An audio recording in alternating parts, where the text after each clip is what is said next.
हूं पीके वैद। स्वागत करता हूं आपके अपने यूट्यूब चैनल पे। काफ़ी बालिकाओं का जो है कमेंट आ रहा था कि सर आप मुझे जो है बाल स्वास्थ्य परिचर्या के जो है प्रश्न पत्रों को हल कराइए। जो आने वाला जो है जेएनएम आयुर्वेदा का जो रिक्वायरमेंट आई है गवर्नमेंट की तरफ से, उत्तर प्रदेश सरकार की तरफ से, या जो भी और अदर स्टेट के, हिमाचल के तमाम जो है एमपी के स्टेट से जो वैकेंसियाँ आयुर्वेद प्राचार्य के, आयुर्वेद जेएनएम की आती रहती हैं, उनके लिए जो है महत्वपूर्ण प्रश्नों की आज सीरीज हम शुरू कर रहे हैं। इम्पॉर्टेंट है। अगर आप लोगों का ऐसे ही प्यार और हमको जो है कमेंट मिलता रहा, आप लोग इसी तरह जो है हमारे चैनल को लाइक सब्सक्राइब करते रहे, तो हम जो है लगातार ऐसे ही प्रश्न पत्रों को आप लोगों को हल कराते रहेंगे, जिससे आने वाले समय में आपको बहुत ज़्यादा प्रॉफिट होगा और अपनी परीक्षा में आप अच्छे नंबरों से जो है परीक्षा उत्तीर्ण करके जो है गवर्नमेंट जॉब प्राप्त करेंगे। पहला प्रश्न हमने लिया है जो है आपके सुश्रुत संहिता के अनुसार बाल्यावस्था है ये जन्म से 16 वर्ष तक, जन्म से 16 वर्ष तक, यानी कि बी विकल्प आपका सही होगा। इसे टिक कर लीजिए। प्रश्न नंबर 2 देखेंगे। प्रश्न नंबर 2 में दिया हुआ है कि जन्म से 1 वर्ष तक के बालक को कहते हैं, जन्म से 1 वर्ष तक के बालक को कहते हैं, इसका ये होगा क्षीरप। जन्म से जो है जो बच्चा छोटा 0 दिन से और 1 वर्ष तक के बच्चे को क्षीरप कहते हैं, आयुर्वेद की भाषा में। इंपॉर्टेंट है, इसे नोट कर लीजिए। प्रश्न नंबर 3 देखेंगे। 2 वर्ष तक के बालक को क्या कहते हैं? तो 2 वर्ष तक के बालक को जो है इसे क्षीरनाद कहते हैं, क्षीरनाद इसे कहते हैं। इसे इंपॉर्टेंट है, इसे नोट कर लीजिए। बी विकल्प सही होगा। प्रश्न नंबर 4 देखेंगे। 16 वर्ष तक के बालक को क्या कहते हैं? 16 वर्ष तक का जो बच्चा होगा, 0 से 16 वर्ष तक के बच्चे को क्या कहेंगे? चौथे का जो है अनाद कहेंगे, अनाद। तो ये होगा। और प्रश्न नंबर 5 देखेंगे। बांगभट्ट के अनुसार माना है, बांगभट्ट के अनुसार माना है, बांगभट्ट के अनुसार क्या माना है? बांगभट्ट ने क्या कहा है? तो इसमें होगा आपका 2 वर्ष से 16 वर्ष तक जो है इसमें माना है बांगभट्ट ने जो है। प्रश्न नंबर 6 देखेंगे। गौरी कहते हैं, गौरी कहते हैं, क्या होगा इसका विकल्प? तो इसमें गौरी को जो है ये 8 वर्ष की बालिका को जो है गौरी कहा जाता है। 8 वर्ष तक की बालिका को क्या कहते हैं? गौरी कहते हैं। इंपॉर्टेंट है, नोट कर लीजिए आप लोग। ये रोहिणी कहते हैं, रोहिणी कहते हैं। तो 9 वर्ष तक की बालिका को रोहिणी कहा जाता है, बी विकल्प है। और इसको इम्पोर्टेंट नोट कर लीजिए, ये भी आपकी कई परीक्षाओं में पूछा गया है। इम्पोर्टेंट प्रश्न है। प्रश्न तो सारे इम्पोर्टेंट हैं, लेकिन जो प्रश्न ज़्यादा इम्पोर्टेंट है मैं उसको इम्पोर्टेंट आपको लिखाई दे रहा हूँ, उसको आप लोग लिख लीजिए। प्रश्न नंबर 8 देखें। कन्या कहते हैं, कन्या कहते हैं 10 वर्ष की बालिका को क्या कहते हैं? कन्या कहते हैं, ये भी है इम्पोर्टेंट, इसे नोट कर लीजिए आप लोग। देखेंगे। रजस्वला कहते हैं, रजस्वला कहते हैं, इसमें क्या होगा? 9 का डी विकल्प सही होगा। 10 वर्ष के बाद की बालिका को रजस्वला कहते हैं। इंपॉर्टेंट है, नोट कर लीजिए। प्रश्न नंबर 10 देखेंगे। आधुनिक मतानुसार नवजात काल होता है, आधुनिक मत के अनुसार नवजात काल होता है, कितना होता है? 10वें का बी होगा, जीवन का प्रथम माह। नवजात काल जो होगा जीवन का प्रथम माह। इंपॉर्टेंट है, नोट कर लीजिए। प्रश्न नंबर 11 देखेंगे। प्रश्न नंबर 11 में दिया प्रारंभिक नवजात काल होता है, प्रारंभिक नवजात काल होता है। 11 का सी, जीवन का प्रथम सप्ताह, इसका भी जीवन का प्रथम सप्ताह होगा। देख लीजिए आप लोग। कहेंगे कि विलंबित नवजात काल होता है, तो इसका क्या होगा? प्रथम माह का शेष 21 दिन, प्रथम माह का शेष 21 दिन विलंबित नवजात काल होता है। इंपॉर्टेंट है, नोट करिए। प्रश्न नंबर 13 देखेंगे। फटाफट करवा रहा हूँ, आप लोग कमेंट करते जाइए। आधुनिक मतानुसार पूर्वा बाल्या अवस्था है, आधुनिक मत के अनुसार पूर्व बाल्या अवस्था है। तो इसमें जो आधुनिक आज की मता बनाया गया है उसमें होगा 3 से 6 वर्ष तक जो है बाल्यावस्था माना गया है। प्रश्न नंबर 14 देखेंगे। आधुनिक मतानुसार बालिकाओं में उत्तर बाल्यावस्था है, बालिकाओं की बात हो रही है 14 नंबर प्रश्न में, तो इसमें डी होगा। 6 से 10 साल तक जो है उत्तर बाल्यावस्था बालिकाओं की होती है। नोट करिए आप लोग। प्रश्न नंबर 15 देखेंगे। आधुनिक मतानुसार बालकों में उत्तर बाल्यावस्था है, तो प्रश्न नंबर 15 का डी होगा 6 से 12 वर्ष, इसको इम्पोर्टेंट नोट कर लीजिए आप लोग। प्रश्न नंबर 16 देखेंगे, 16 में दिया है आधुनिक मतानुसार कुमारावस्था है। कुमारावस्था किसे कहते हैं? तो 0 से 3 वर्ष तक की अवस्था को कुमारावस्था कहते हैं। जो भी विद्यार्थी तैयारी कर रहे हैं वो अपने ग्रुप में भी हमारे वीडियो को शेयर करें। हम आपके लिए बहुत ही मेहनत और शिद्दत से वीडियो बनाते हैं और सारे प्रश्नों को ढूंढ के लाते हैं, तो इसके लिए आपको लाइक करना और सब्सक्राइब करना तो बनता ही बनता है। आप लोग लाइक सब्सक्राइब जरूर कीजिए। आधुनिक मतानुसार किशोरावस्था है, आधुनिक मतानुसार किशोरावस्था है 10 से 19 वर्ष। 10 से 19 वर्ष जो है आधुनिक मतानुसार किशोरावस्था है, नोट कर लीजिए।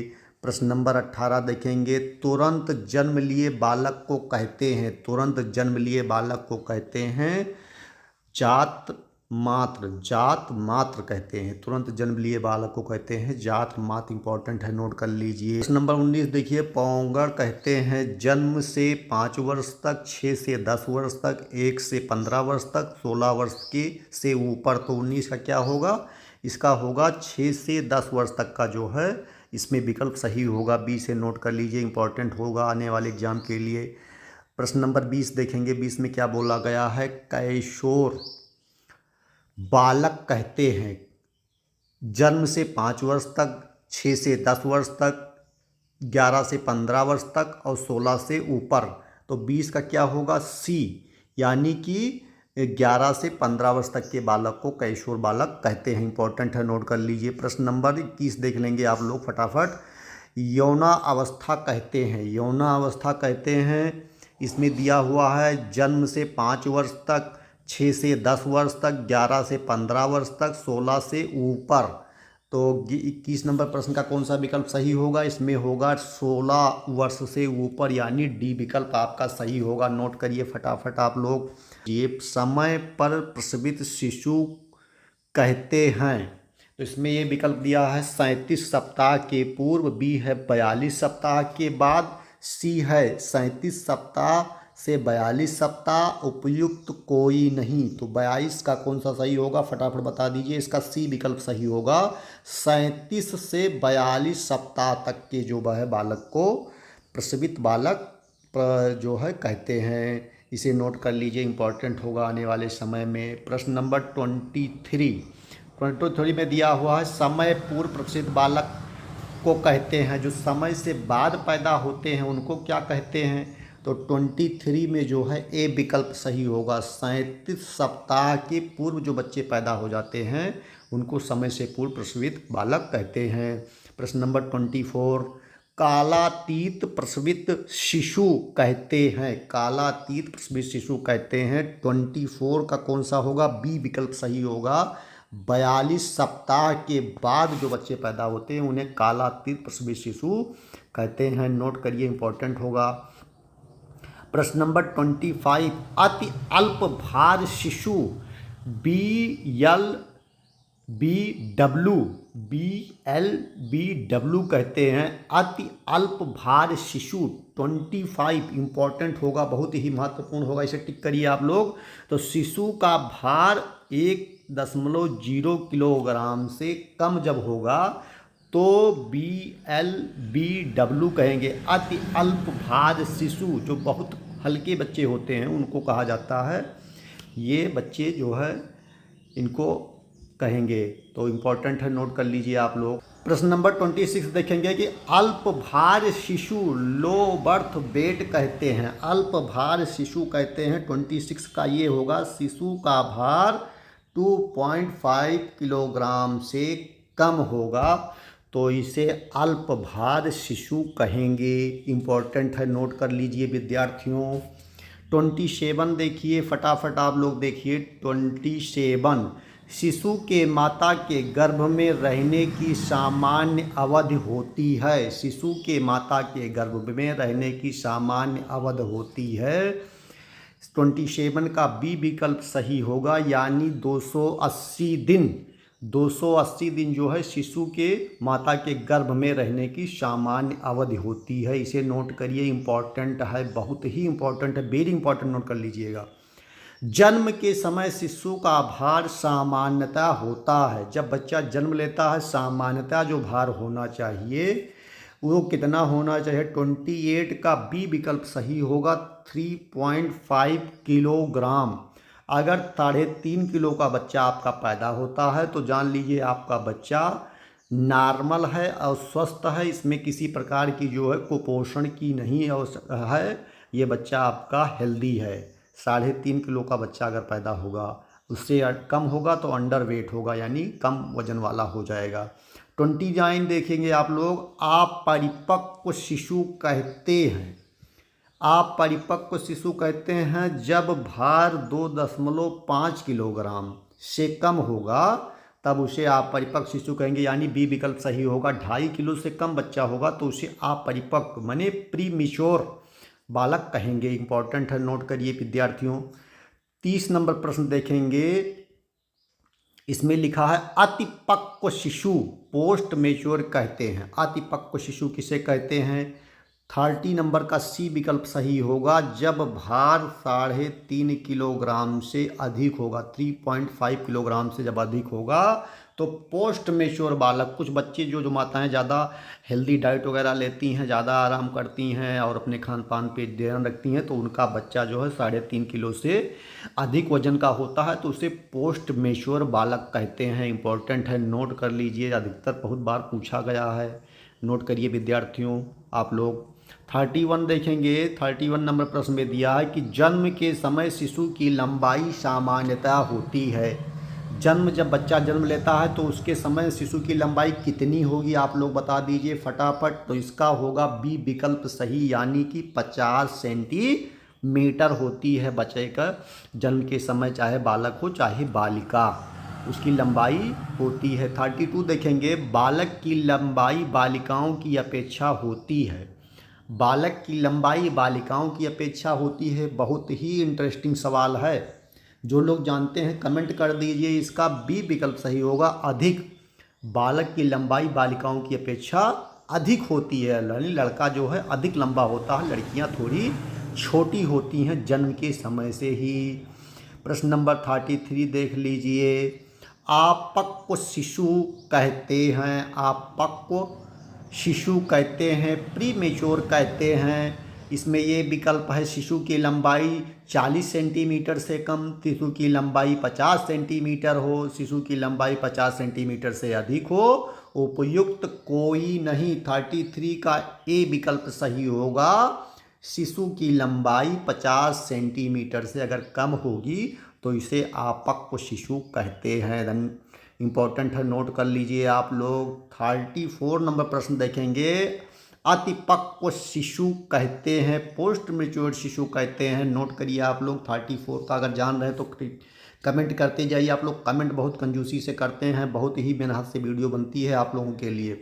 34 का सी होगा, 34 की सी होगी, शिशु की लंबाई 50 सेंटीमीटर से अधिक अगर है तो उसे कहेंगे अतिपक्व शिशु, इसे जो है पोस्ट मेच्योर बालक कहेंगे। इंपॉर्टेंट है, नोट कर लीजिए आप लोग, कमेंट करते जाइए। लाइक की संख्या बहुत अधिक कम है, आप लोग फटाफट लाइक भी कर दीजिए। आप लोग वीडियो तो देख लेते हैं, चैनल को लाइक सब्सक्राइब नहीं करते हैं, और आपका एक लाइक हमें जो है मोटिवेट करता है आपके लिए अच्छे अच्छे वीडियोस लाने के लिए। लाइक देखेंगे, शिशु का संघोत जात काल है, शिशु का संघोत जात काल है, तो इसमें बता दीजिए 35 का ये विकल्प सही होगा, यानी माता के जरायु से बाहर आने के समय से नाभि कर्तन तक का समय, यानी जब बच्चा पैदा होता है और उसका जो नाभि माँ के प्लासेंटा से जुड़ा होता है, उसका जो है नाभि काटने के पहले तक के समय को जो है शिशु का संघोत जात काल कहा जाता है। बहुत इंपॉर्टेंट है, नोट कर लीजिए, अधिकतर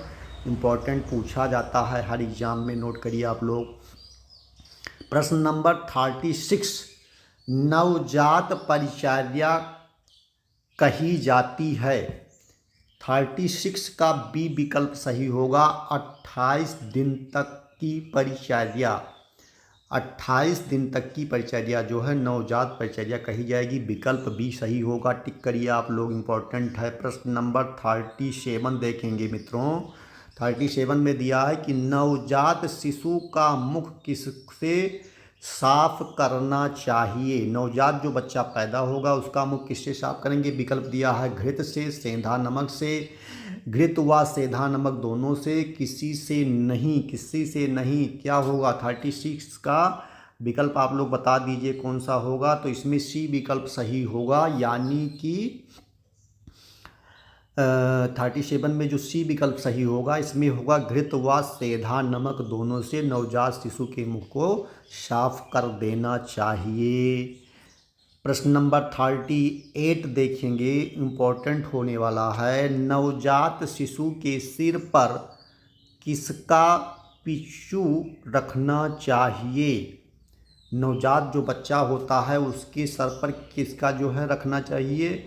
तो उसकी जो तालू होती है उस पर क्या रखना चाहिए। तो घृत का, घी का जो अगर आप रखते हैं तो उसका वात पित्त कफ तीनों चीज़ें बैलेंस करने की क्षमता केवल घृत में है।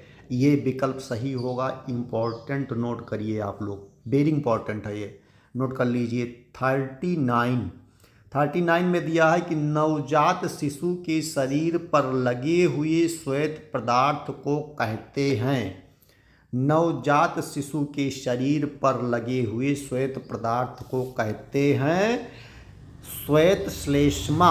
क्या कहते हैं। श्वेत श्लेष्मा कहते हैं। इम्पॉर्टेंट है, बहुत इम्पॉर्टेंट है, नोट करिए। अधिकतर पूछा जाने वाला प्रश्न है, एक बार भी आने की संभावना है, नोट करिए आप लोग। इसमें दिया हुआ है कि पीयूमेह के संक्रमण के कारण नवजात शिशु के नेत्र में होता है। तो इसका सी विकल्प सही होगा, टिक कर लीजिए आप लोग। प्रश्न नंबर 41 देखेंगे। चरक ने नवजात शिशु के कंठ तालु शोधन के लिए कहा है। महर्षि चरक जो आयुर्वेद के बहुत अच्छे जानकार थे, इन्होंने नवजात शिशु के कंठ तालु शोधन के लिए कहा है 41 का। तो इसमें क्या कहा है। स्वच्छ एवं सफ़ेद काई से, स्वच्छ एवं सफ़ेद काई से जो है नवजात शिशु के कंठ तालु का शोधन करने को कहा है। इम्पॉर्टेंट है, आप लोग जान लीजिए इसे। 42 देख लीजिए विद्यार्थियों। चरक ने नवजात शिशु को वमन कराने का निर्देश दिया है। महर्षि चरक ने नवजात शिशु को वमन कराने का, बहुत ही इम्पोर्टेंट चैप्टर होगा ये। तो इसमें दिया हुआ है घी चाटकर, सेंधा नमक चटाकर। क्या होगा आप लोग बता दीजिए। नहीं जान रहे हैं तो कोई बात नहीं, लेकिन परीक्षा में गलत मत कीजिएगा। घी व सेंधा नमक दोनों चटाकर, घी व सेंधा नमक दोनों चटाकर, उपयुक्त कोई नहीं। तो 42 का कौन सा विकल्प सही हो जाएगा। इसमें सी होगा। इसमें कौन सा विकल्प सही होगा आपका। सी विकल्प सही होगा। घी व सेंधा नमक दोनों चटाकर बच्चे को जो है वमन क्रिया कराया जाता है। नवजात शिशु के प्राण प्रत्यागमन का अर्थ है, ये विकल्प सही होगा, श्वास प्रश्वास ठीक प्रकार से लेना। ये विकल्प आपका सही होगा। 44 नेक्स्ट प्रश्न देखिए। नेक्स्ट प्रश्न में क्या बातें पूछी गई हैं। शिशु के कर्णमूल के पास 2 पत्थर को बजाना किसके लिए किया जाता है। शिशु जो बच्चा पैदा हुआ है, शिशु के कर्णमूल कान के पास 2 पत्थरों को बजाना किसके लिए किया जाता है। इसके पीछे क्या कारण होता है, क्या साइंस काम करती है, आप लोग बता दीजिए। तो इसमें दिया है प्राण प्रत्यागमन। प्राण प्रत्यागमन के लिए जो है नवजात शिशु के पास 2 पत्थरों को आपस में टकरा के बजाया जाता है। इम्पोर्टेंट नोट कर लीजिए विद्यार्थियों। 45 प्रश्न देख लीजिए। 45 में दिया है शिशु के मुख पर उष्ण जल या शीत जल से छींटे मारना किसके लिए किया जाता है। किसके लिए किया जाता है बता दीजिए, फटाफट बताइए। 45 का सी प्राण प्रत्यागमन के लिए जो है किया जाता है। इम्पोर्टेंट होगा, नोट करें विद्यार्थियों। 46 प्रश्न है। 46 प्रश्न पे देखिए। शिशु के मुख पर काले कपालिका सूप द्वारा हवा करना किसके लिए किया जाता है? 46 इसका होगा प्राण प्रत्यागमन। बी विकल्प सही होगा, इम्पॉर्टेंट है। 47 नवजात शिशु के कान में मंत्र पढ़ना किसके लिए किया जाता है? बहुत इम्पॉर्टेंट है, प्राण प्रत्यागमन के लिए इम्पॉर्टेंट होगा। 48 देखेंगे, शिशु की प्राण प्रत्यागमन के पश्चात करना चाहिए। क्या करना चाहिए? 48 का डी विकल्प होगा सही। नाल छेदन, शरीर की सफाई, स्नान, उपयुक्त सभी, ये तीनों चीज़ें जब कर लेंगे तो आप इसके पश्चात जो है सारी चीज़ें आप लोग जो नवजात शिशु है उसके लिए संपन्न करेंगे। नवजात शिशु के संपूर्ण शरीर पर कौन सा तेल लगाना चाहिए? इसमें दिया है सरसों का तेल, तिल का तेल, बला तेल, इत्यादि तेल। तो कौन सा होगा? 49 का सी विकल्प यानी बला तेल का प्रयोग करेंगे तो बहुत बढ़िया फ़ायदा होगा नवजात शिशु के लिए। 50वां प्रश्न कराने जा रहा हूं। आप लोगों की लाइक की संख्या बहुत कम है, फटाफट लाइक कर दीजिए। आज का मैंने टारगेट रखा है कम से कम 500 लाइक आप लोग देंगे तो फिर मैं नेक्स्ट वीडियो आपके लिए बहुत जल्द लेके आ जाऊंगा।